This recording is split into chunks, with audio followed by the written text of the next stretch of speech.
Oso ondo, ikusi dugu nola interelektroeragilea fluxuaren aldaketaren bizkortasunaren mendekoa dan. Baina fluxua nola aldatu daiteke? Ikusi dugu aurreko bideoetan, hemen iparra badau eta hemen hegoa badau eta eremu narroak itxiak izanik, gainazal bat hartzen badugu, gainazal horretan dagoen fluxu osoa zero dela. Baina fluxua aldakorra da, zergatik?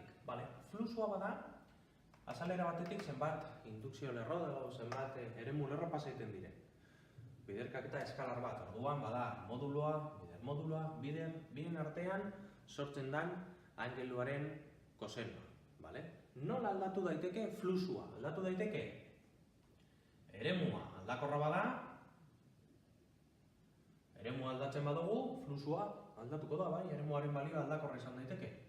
Eremuaren balioa izan daiteke aldakorra, bale? Beste modu bat, azalera aldatu daiteke. Azalera aldatzeko egin dezakedana da itxura aldatu.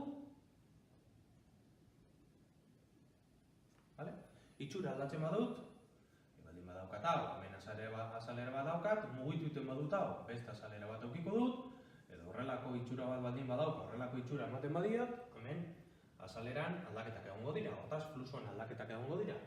Edo, aldatu iten dut angelua. Angelu aldakor bat jarri ditzaket. Hemen angelu bat eukiko du, hemen beste angelu bat, hemen beste angelu bat, orduan, fluxua aldatzeko 3 modu daude. Eremua aldatu, azalera aldatu, edo bien arteko orientazioa aldatu. Horrekin, eremua aldakorra baldin bada, indar elektroeragile bat eukiko dugu. Aldaketaren, arintasunaren proportzionala, baina kontrako noranzko batekin.